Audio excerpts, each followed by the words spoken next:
समजलं. मग सांगा भाऊ एखाद्या बैठ्या खेळाचं नाव. सर आम्ही चमकून खेळतो. सर मी बुद्धिबळाचा खेळ सुद्धा खेळले आहे. खूप छान. अगदी एखादा खेळ सांगता येईल का? सर मी सांगते. सर मला कॅरम खेळायला खूप आवडतो. छान. कॅरम या खेळाबद्दल माहिती सांगता येईल? मी सांगते सर. या खेळामध्ये 9 काळ्या रंगाच्या आणि 9 पांढऱ्या रंगाच्या सोंगट्या असतात आणि सर एक ट्रायकर असते. अरे वा, तुम्हाला तर छान माहिती आहे. पण हा खेळ कसा खेळतात? सर मी सांगतो. सर टायगरला टिचकी मारल्यावर ते सोंगटीवर आदळते. सोंगटीवर आदळल्यानंतर सोंगटी पुढे जाते. हो सर, याच पद्धतीने खेळ पुढे जातो. छान. तुम्ही छान माहिती सांगितली. आणखी काय काय करायला आवडतं तुम्हाला? सर मला पोहायला आवडतो. हो सर, उन्हाळ्यामध्ये मी विहिरीमध्ये खूप पोहतो. कार्तिक, तुला पोहता येतं, पण तू पोहायला कसा शिकलास? सर माझ्या पप्पांनी काठीवर रिकामी कॅन बांधली आणि मग मी पोहायला शिकलो. ठीक आहे. पोहताना तुला कोणकोणत्या हालचाली कराव्या लागतात? सर हाताने पाणी मागे ढकलावे लागते आणि पाय खाली मारावे लागतात. छानच की. मुलांनो, हाताने पाणी मागे ढकलल्यामुळे काय होते? तर पाणी मागे ढकलल्याशिवाय आपण पुढे जाऊ शकत नाही. अगदी बरोबर आहे. पण पोहताना पायाच्या हालचालीचा आपल्याला काय उपयोग होतो? सर पाय खाली मारल्यामुळे आपण पाण्यात बुडत नाही, पाण्यावर तरंगतो. मुलांनो, तुमचं पोहण्याचं निरीक्षण छानच आहे बरं. मुलांनो, उन्हाळ्यामध्ये कधी कधी जोराचा वारा सुटतो. त्यावेळी तुम्ही घरच्या उघड्या असलेल्या खिडक्या आणि दारांचे निरीक्षण केलं का? हो सर, केलंय. आम्हाला माहित आहे. त्यावेळी काय घडतंय कोणी सांगू शकेल का? सर घराच्या वाऱ्यामुळे खिडक्या दारे जोराने आपटतात. सर वारा थोडा कमी झाला की खिडक्या दारे कमी वेगाने आपटतात. छान. म्हणजे तुम्हाला वाऱ्यामुळे काय घडतंय याची कल्पना आहे तर? हो सर, माहित आहे. मुलांनो, तुम्हाला रॉकेट माहित आहे का? हो सर, मला माहित आहे. कुठं पाहिलंय तू? सर मी टीव्ही मध्ये पाहिलंय.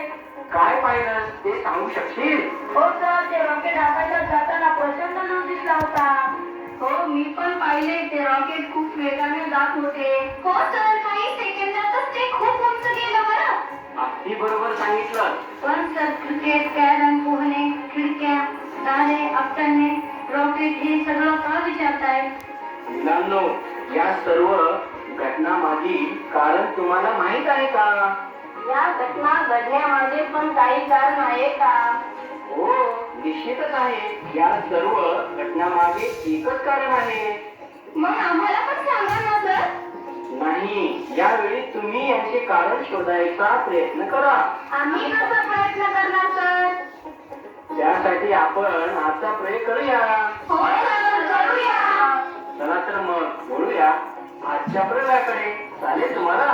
हो चालेल, करूया प्रयोग. आजच्या प्रयोगासाठी लागणारं साहित्य तुम्ही आणलं का? हो सर, आम्ही आणलंय. मग सांगा पाहू, कोणी कोणी काय काय आणलंय?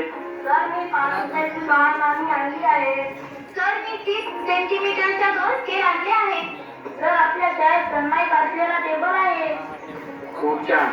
चला सुरुवात करूया आजच्या प्रयोगाची. हो सर, करूया. त्यासाठी तुम्ही सर्व साहित्य समोर ठेवा. हो सर, हे घ्या साहित्य. खूप छान. नंदिनी, तू हा सन्माईक असलेला टेबल समोर ठेव. हो सर, ठेवते मी. आता या टेबलावर या 2 स्केल समांतर ठेव. हो सर, मी ठेवतो. पहा सर. कार्तिक, तू या 2 स्केल एकमेकांच्या खूप जवळ ठेवल्या आहेत. त्यामध्ये किमान 15 ते 20 सेंटीमीटर अंतर ठेव. ठीक आहे सर, मी या 2 स्केल मधील अंतर वाढवतो. छान. 2 स्केलच्या मध्ये योग्य अंतर घेतलेले आहे. आता पुढे काय करायचे सर?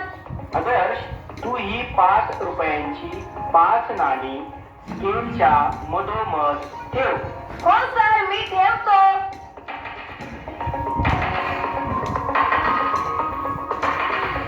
आदर्श अशा पद्धतीने नाही, 2 पट्ट्यांच्या सुरुवातीचे 5 सेंटीमीटर जागा मोकळी सोडून 5 नाणी एकमेकांना चिटकून ठेव.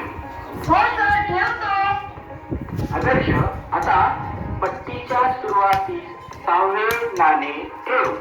हो सर, मी ठेवतो. आता आपण काय करणार सर? आता हे सुटे ठेवलेले 6वे नाणे रांगेतील पहिल्या नाण्यावर